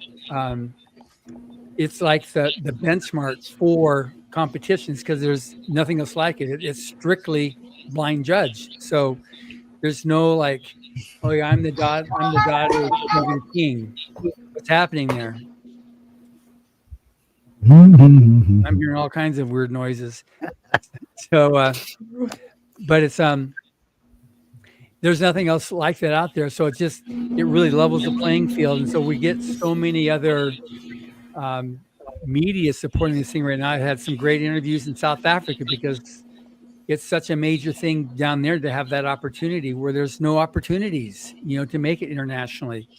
So now we've got something in South African people promoting it. And then I did a press release for Slovakia. So we'll see who responds to that. So we can just get this thing and continue to grow the contest. And hopefully the winner from Slovakia gets his visa. And even if he doesn't speak English, like we had our Miriam this year, that fine. We now know that you can get a little device that will do the translation for you. So it's amazing how it's continued to grow, and it continues to morph into new things. And now we're expanding I'm working with Tremini and Brianda and Cherie on creating the Illustrators of the Future forum on the Writers of the Future on the overall forum. So we're creating that. So Echo, I think on the 7th or something like that of August, is doing the first Ask Me Anything on the forum to get that created and to help build that up, so we get more artists an opportunity to connect with like-minded people that aren't going to be negative. So you need to have a good space that you can be in, and then they can connect with people like you, Jordan, and it's going to be awesome. Twilight stuff. It's what? Oh no, Chris, we were talking about the podcast, People's Choice Podcast Awards. That's what we were talking about earlier. Writers of the Future, yes. Just go look it up. So, Yeah, John, you can still. John, do you sell the book in India? It's available in India. We don't have it in bookstores, but it's definitely there on Amazon. I don't know what the book market in India is, but I mean, huge percentage speaks and reads English well enough. And, China has made a major investment in science fiction, basically, because they understand that, it's by reading science fiction that people who are going to actually build these things in the future get their ideas and get their inspiration. Yeah, it's about time, too, because did you know if you did science fiction or fantasy just 8 years ago, you could be put in jail for it? China was strict against it. Yeah, it's a very strange thing.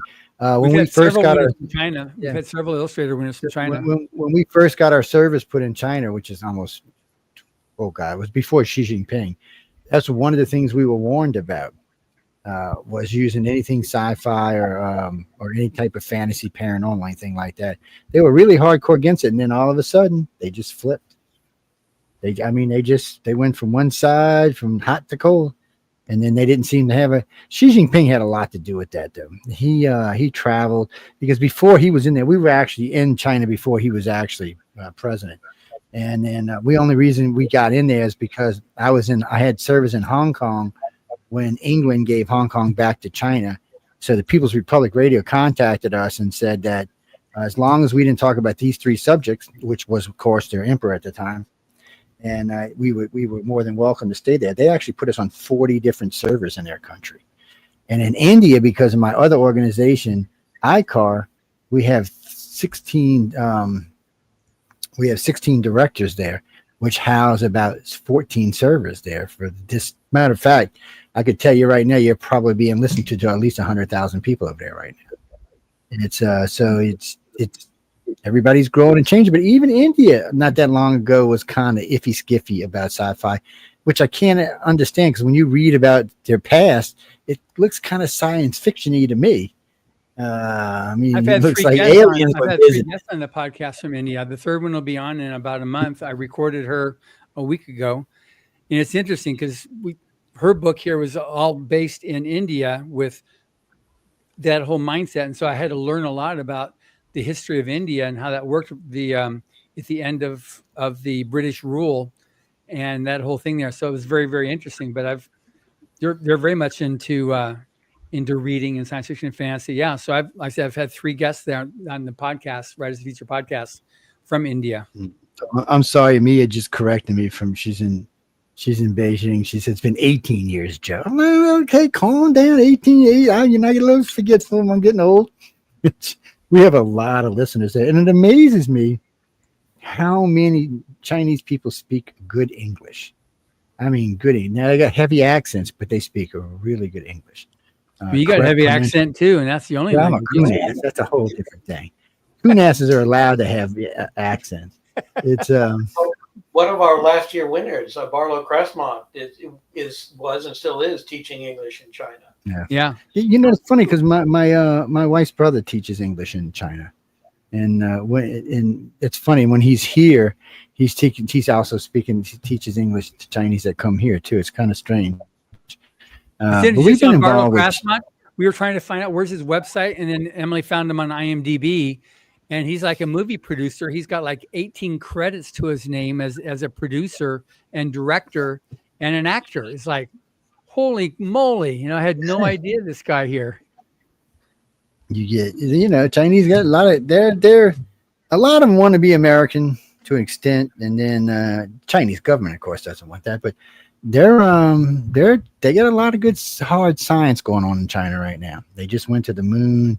They're trying to bring helium-3 back. They got a lot of good science going on. As far as the rest of their politics, I try to stay out of as much as I can because they'll get us thrown off their servers. But they really are trying to change the world. They're like America, except for, you know, somebody keeps taking their money away from them. So, but that's here and there now. I like seeing some of the work they've done. I just got through reading and watching some good stuff they've done on the dark side of the moon, where they found that it's not like the light side of the moon. It's got other different things. It's kind of interesting stuff. We didn't go there. They went there. So it's nice to see them share a lot of their data. You know, in the early days, we didn't share ours. It took us a while before we shared ours. So it's nice to see it. It's a changing world. We'll see where it goes. And there's a lot of readers over there. What 1.4 billion people over there. So yeah, about illustrators, the future is we've had Echo as the coordinating judge. She doesn't like narrow it down to like it's got to be Disney or that type of art of specific kinds. She's got all over the spectrum and stuff, even if it's not her favorite stuff. So when you go into the Rise of the Future and you see the books there, the front section is the art. And in color, on color pages, and you see so many different styles of art. You see the stuff that's Chinese, you see the stuff that's Korean, you see Portuguese, you see Central America, South America, Africa, all over the place there. So it's not just a certain style of art, it's the creativity that you'll see, which is so special that I love when I see the different stuff. They're like, wow, I love that kind of art. It's not something I'm used to. You know, so here you see Marvel, or you see, like I said, Disney. You see certain types of stuff. You know, you see my ugly face that Emily sold me to. Emily sold me to the Chinese people. What? I seen that picture she sent me. That she's evil, y'all. She's evil. But it's a press picture. I don't know what it is. It's just my ugly mug and some Chinese thing. Emily sent. Actually, John gave it to me. But Emily sent it. That one. Yeah, that was from we had the Chinese news service there. All y'all good looking people, and they had to take my picture. I mean, come on. What is wrong with these people? I mean, there's a lot of good looking people at these gala events. Yeah, they come every year to cover it. John, has there ever been a best of illustrators of the future book put out? Collection put out? That's interesting. I know there hasn't been best of the writers, but I don't know if they've ever done illustrators. No, we did it with for volume 25 with Rise of the Future, and we had Kevin Anderson is the one that did it. We had him for like a month or 2 months to put it together. It was quite a project. So the main thing that we've got to do to get the best of anything is you go through it, but then also we don't have rights to that, so we have to do new contracts with everybody, and that's why you don't find books prior to volume 21. I think it is in the bookstores. You can only find them on eBay and stuff where it already exists, because you got either the authors died, and so you have to deal with family, or the rights go to estates and stuff. So it just becomes a real nightmare to reprint. We can scan the book and reprint that book itself as a mass market paperback, but we can't do republishing them again. So same thing would happen then with the illustrators. It just takes a lot of work that right now by making these books and having the illustrations available now and putting everything on the website, which we didn't have back then, you can actually see the art. And I'd much rather work on celebrating and helping to promote Fred Lowell and Jordan Smajstrla than going to the other stuff, because you guys can be able to create a lot more for the future on this stuff. And it is a lot of work, but we're also doing a lot of work keeping, the contest growing and trying to spread it out and get you to have your success. We definitely work hard on that, even though we don't make anything else on it. It's part of the legacy that Elvin Hubbard had for the contest that we're trying to help continue to grow, because as it gets harder and harder, it's all the more important to provide that future there for other artists and writers. And just like Jordan didn't know anything about it prior to not that long before she actually entered the contest. So how many more Jordans are there out there? A lot. So we need to do stuff to make it known and have her saying, look, I didn't know anything about this, but I entered and I didn't know what to expect. And then I found this, and this is what the best part is. And I got my friends, new set of friends. That like communicates to a lot in an environment where there's so much hate and so much diversity. So much schism that's happening out there, that you can find some place that you can have a community that is supportive, that you don't have to worry about what's going to happen. That in itself is a treasure that you won't be able to find. That's really hard to find. And I've encouraged, and I've got about 2 or 3 of my friends to enter last year. Got a couple of them now interested in writing. And one of the other takeaways I got from the workshop is that I feel now I could teach a creative writing course. That's great. Having done that, having under my belt, getting the examples from the the masters and the geniuses that were teaching there, I feel now I'm a lot better equipped to go help others. And so that's definitely part of my agenda for being a writer. Which is great. And attending the LTUE is going to be a great place for you to be a stepping stone for you to be able to accomplish that as you grow that ability. Yeah, and Jordan, and hopefully because several of our winners, April has shared with other people, and we have other winners that, April came from someone else that told a previous winner that, so we have winners that tell other people to become winners who tell others. So I think, come on. We had this year, there was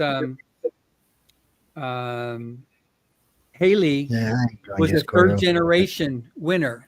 So she was introduced by Dragon Lady, who was introduced by what's his name?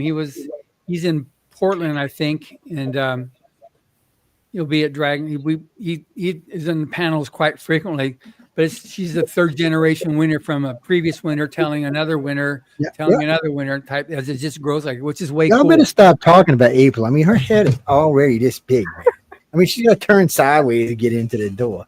I love her, but I was picking her about that just the other day. She was on with John and I. I said, April, man, you got to turn sideways now, huh? I got to watch it because she will smack me. It's she's a total sweetheart. She's a very lovely. She's hard working too. And her and I pick on her all the time, but she's definitely hard working. But that's another one, who doesn't want to undervalue herself, and it's hard not to. It's just hard not to when you're newbie and getting into stuff. You always want to sell yourself short. And that's my son when he started his business. I said, he was showing me his prices, and I left laughing. He calls me later in the day. He said, Dad, you're being I was like, what are you talking about? He said, just laughed and left. I said, dude, if you're going for those prices, ain't no reason for me to talk to you. I'm out of here. He calls me. He bugged me for like 3 days. I said, go up in your prices 80%. He said, I won't get a job. He calls me the next day. I got all of them. I said, yeah, because you were underselling yourself. I said, them customers were going to laugh at you when you came in there with them prices. It's people, especially today, for some reason, I don't know, maybe it's the way we live today, but people expect to pay more. Yeah. And if you don't, then what's happening? What's the deal? Why are they undercharging you? Because what's wrong with this? Yes. Or what's wrong with her? She like cuckoo? It's I don't know what it is, and I don't like it the way it is. I wish we'd go back to the other way, but everything is just I was talking to a new customer for the station the other day, and I was talking to him. I said, "Oh, it's not going to be that bad." And I told him, he said, "Joe, why?" He said, "Man," he said, I was thinking it's going to be like 3 times that much." I said, "Well, if you keep screwing around, it will be 3 times that much." I said, "Look, I said, we're selling what we need to sell." I said, "We're not greedy." And I said, "I got other incomes coming in." I said, "The station's not what pays my living." I said, "We're just making sure the station's paid for. That's different." I said, "Because I have other money coming in besides that." So, all it needs to do is pay for it. So like, we got the new Roku, and that's another thing for both of y'all. So this is something else you can think about. So in a couple of weeks, we're on Roku television right now. So all of y'all are on television right now, but the new Roku system comes in sometime, I think August 7th or 12th, something like that. And it allows you to do pay for view or pay for listen. So as the system builds up, we're going to allow people to come in, like you could be doing a reading somewhere. Boom, you could broadcast the whole thing. Not only could you sell your books, but you could sell to people watching. You can see it. So like with Echo, because Echo is here working for free. I want people to be able to do something to pay for it. So what'll happen is whatever the location is, that's a pay for listen or pay for view. When it gets put back on the system, it's a pay for view. And so both of those are pay per views, and they stay like that. You might make $5, you may make $500, you might make $50,000. Nobody knows until you do it. And until the system's been up and running for at least 6 or 8 months, I don't expect it to really turn any real profit. But the longer it stays up, the more it's going to make. I got guys going to Gettysburg to go chase ghosts. That's ought to be just. I think it's going to be more funny than anything else. I'm going to mark it as a comedy and get in trouble, but. Anyway, the long story short is there's other options and ways to make money as well, especially with the way these new pod markets are and the new television systems are. So you can legitimately tell people, "Oh, well, no, I'm on TV because you're on TV, and you'll have the option to sell product while you're on television." Or, like one of my hosts, I shouldn't even tell y'all this because he's not really hope he ain't listening. Anyway, we're not going to say his name. So he's been doing what's the guy with the big fro used to teach painting on Bob Ross. Thank you very much, Bob Ross. So he does a lot of Bob Ross stuff, and he's been learning more and more. Man, I'm like, well, man, just submit something to Writers of the Future. I got to get way better. I said, how you know you got to get way better until you submit something? And matter of fact, there's a logo behind us right now. The chat, that's one of his. It's just a piece he did to have the chat up there. It's crazy looking, but I keep telling him, I said, look, you're getting better and better and better and better every week. So now what he's going to probably end up doing is doing what Bob Ross used to do on pay-per-view. So he'll build up a customer base on pay-per-view, just showing them how to do the basic of painting. Nothing grand, just nothing crazy, just the basics of painting. See, for someone like you, Robert, anybody who can teach, it'll give you an opportunity to say, okay, well, look, you can come on here for pay for listen, pay for view, and I'll teach you the basics of how to paint or how to write. And then as the class grows, you can offer more advanced stuff as you go. And remember, it will go back on the main page as a pay for view video, and you get that money. You don't get all of it, but you get a lot of it. And it's just something we're offering because we have a lot of different people and a lot of different segments that work for us on a network. And we want to be allow people to make money. The more they make, the happier it makes me. So it's just something that people can get into, because a lot of people say they want to go out and do it on their own. Well, that's fine. I don't have no problem with that. But we do 31 million listens a week. You got a much better chance of picking up an audience out of that than you do trying to do it the old school way of, I don't know anybody. I'm going to do this. It's just different. It's just a different thing. Last I looked a little while ago, we were over 3 million views today. I'm sure we're going to finish higher than that because we usually feel it's somewhere in the 3.6 to 3.8 range. John just broke 3 million last week on Writers of the Future, and I'm sure Echo was at least 500,000 or 600,000 today.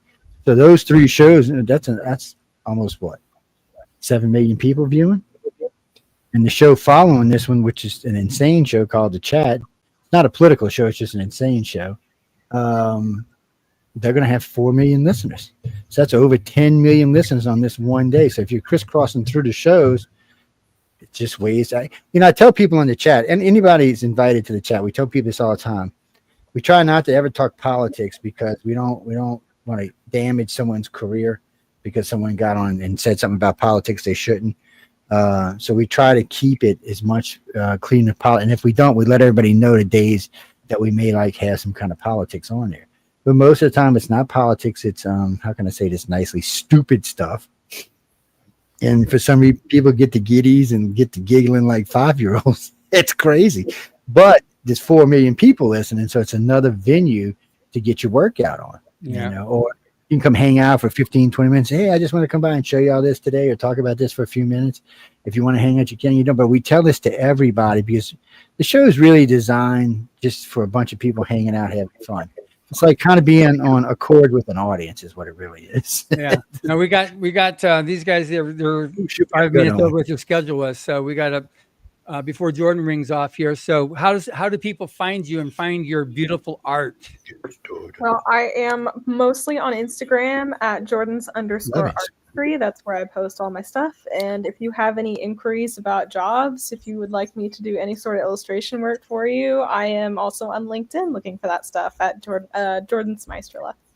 So right here you've got Smajstrla. So what you see at the bottom of this, but if you're not watching it video and you're just listening, it JORDAN SMAJSTRLA is her name. I'll have to find you on Instagram. That's how I see April's new stuff because she's on we share Instagram. But yeah, I follow her. She's got all kinds of really cool werewolf stuff out. Yeah, she does.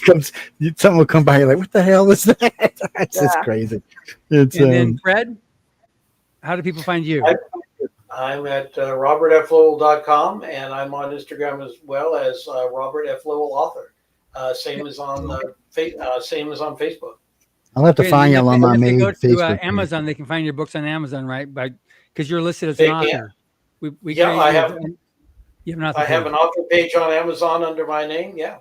Good. So please go. Great stuff there. Thanks everybody for having me on. It was fun. Oh yeah, a lot of fun. It's great having you both on there. Yes. So good seeing you again, Jordan, and hopefully I'll see you again in the next half year or so, and hopefully one of these conventions you're traveling to, we'll see you there. I don't think we need to get together and have a convention in Houston or Dallas. I'm going to have to talk to some friends. They should be. I'm sorry, I didn't mean to cut you off, Robert. What you said? I just said there is an author palooza down in Houston for writers. I don't know if they're what the art program there is like. I'll have to check out. I'm just saying. Yeah. Well, I try to catch as much stuff as I can. I like to get out there and meet everybody and see what they're doing. And I love meeting new illustrators. I love meeting new authors. For me, y'all's personalities are so much nicer than the everyday people I've had to deal with in life. It's just, I'm being serious. It's just so much nicer, man. First off, you have imaginations, which is, wow, that's just cool right off the bat. I got to say, when I meet everyday people, they're like, it's like a block walking down the street or something. Anyway, I'll be nice because I got listeners listening. I didn't call you people blocks. John did that. Sorry. Anyway, we got to get out of here. Jordan, Robert, thanks for coming and hanging out with us. Guys and girls, I will be on the chat in about 20 minutes. I know it starts at 6:30. If I'm not there, Jay or Sean or Leah, somebody will pick up the meet until I get back. I know they got something crazy at the first part of the show, something to do with, that guy, everybody wants his files released. After that, they're just talking about, there's going to be a lot of music tonight, a lot of food, just a lot of retardism in general. So just come hang out and listen. But we got to go. So I want to see everybody in about 30 minutes on the chat. Good night, everybody. And thanks for tuning in.